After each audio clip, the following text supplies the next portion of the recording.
To help you out in working out all the different things you've got, because of the multi-part question, there are so many different things, and there's also 2 different solutions, and each one has its own intended set of details. That's why I've drawn up this table, okay? And maybe you'll find it useful just so that when you're looking back at your working, and you see your answers sort of interspersed throughout your sort of lines of solutions, you'll be able to see the important parts really quickly, okay? And you'll relate them to each other. So let's review. We actually got most of the way through the question. You guys got a little bit confused about some angles. We'll revisit that in a second. We found 2 solutions. For the tank, what angle it should fire at in order to hit the target, okay? And I think we said that the target was 2 kilometers away, horizontally, and the mountain it was sitting on, as all good targets are, was 1 kilometer tall, okay? So it's an Australian mountain, basically, which anywhere else in the world would have been called a hill, but you know, we have no mountains. 2 angles were. Do you remember what were the 2 angles? Good. Tan inverse of 1, which was 45 degrees, or tan inverse of 3. That came from when you factorized the equation we got for alpha, okay? And I think tan inverse of 3 was it 71? Yeah, good. We could do it to minutes, but degrees is enough just to illustrate what's going on, right? So obviously the difference between these is there's a much higher angle and then there's a more shallow angle. Both of them will be fine, okay? Now, flight time, what did we get? Since this one is more direct, it doesn't take as long. I think the answer we got was 10 root 2, which root 2 is like 1.4 something, right? So I guess that would make this 14.1 seconds. Thereabouts, yeah. Since option 2, it's traveling so much further through the air. I think what we worked out was 10 root 10. Now I didn't write that one down, so I'm going to fetch my calculator.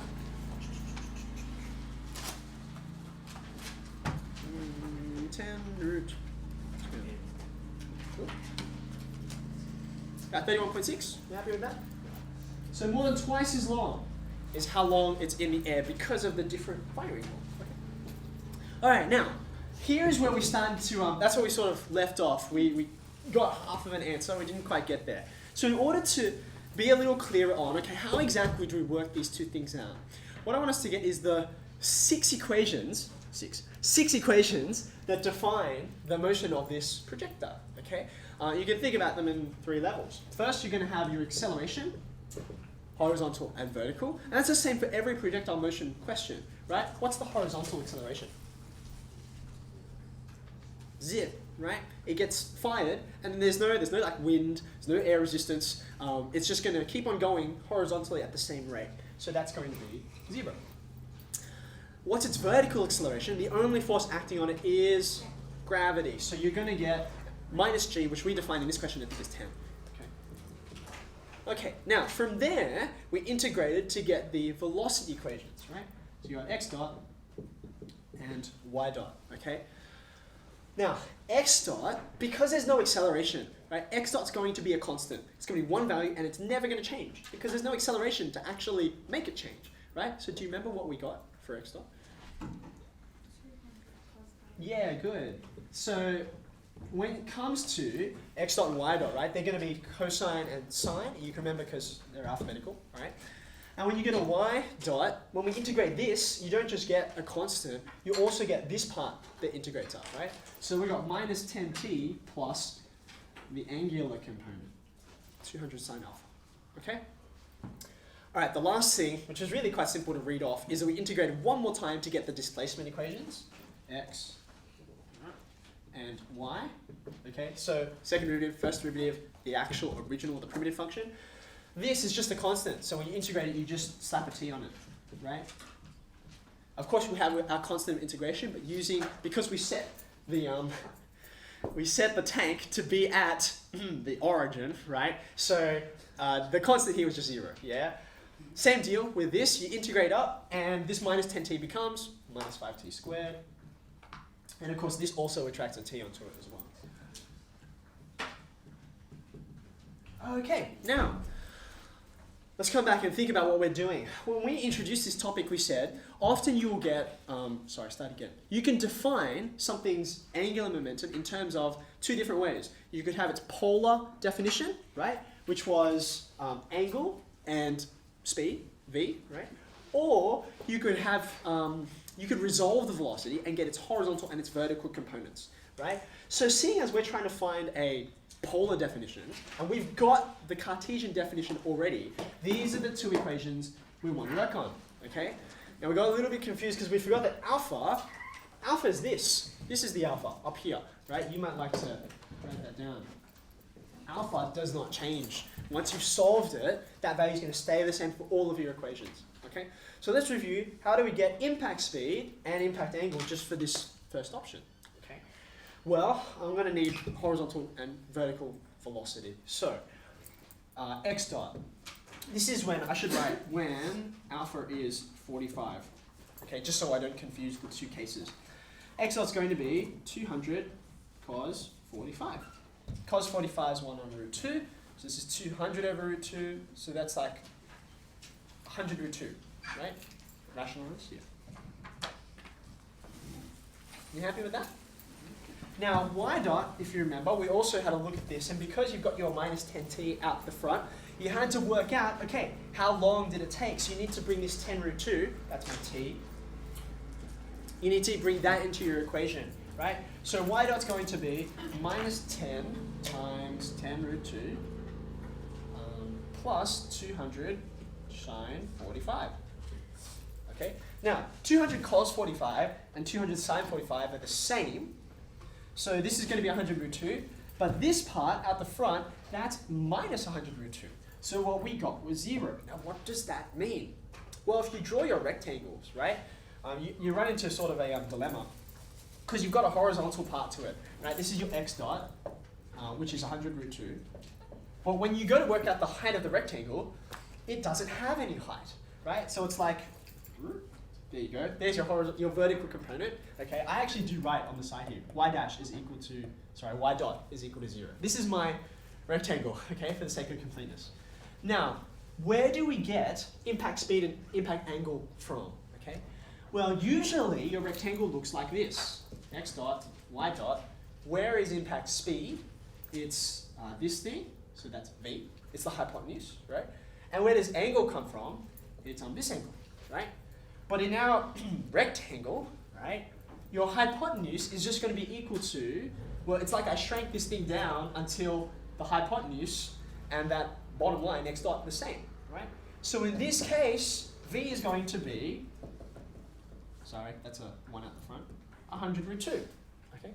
Another way you can see that, it's a little less direct, but if you remember our equation for v squared, okay? V squared from Pythagoras is x dot squared plus y dot squared, right? That's just 0, and this is 100 root 2.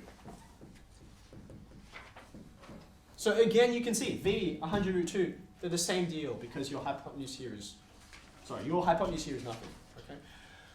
All right, so there's our velocity. That's impact speed.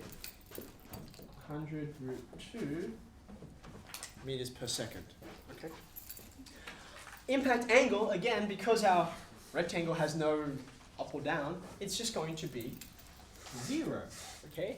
But you can confirm that, again, with our equation for tan theta. Tan theta comes from rise over run, right? Rise, y dot, on run, x dot, okay? Which is, here it is, 0 over 100 root 2. So if you've got tan theta being 0, the equation that solves that is 0, okay? So there's our answer. Thank you. And what does that mean? This is the last part I drew onto the diagram. That means we actually hit it level on, horizontally, okay? All right, there we go. There's our answers for this side. Now we look at tan inverse of 3 and this kind of angle. Do you remember what happens? I think I can fit it here.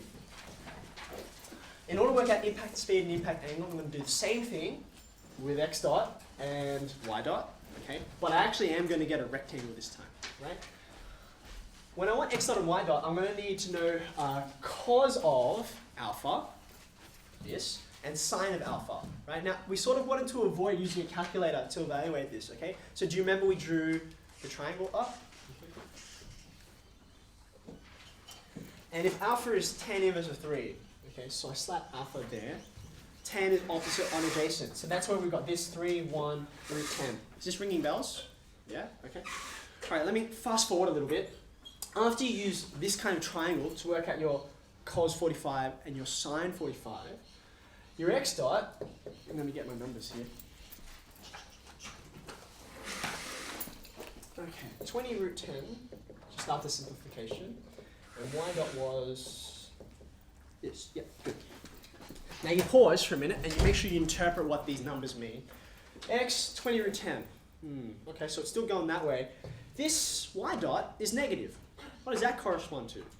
Well, it's going up and then it's coming down, right? So your vertical velocity is toward the ground. Check, okay? Watch out for your signs. So now I'm going to use this to work out v, right? So you get v squared is this squared plus this squared. That's going to be 16,000, and that's going to be 4,000, so I get 20,000. Okay? So once I take the square root, let's see here. 100 root 2? Yes?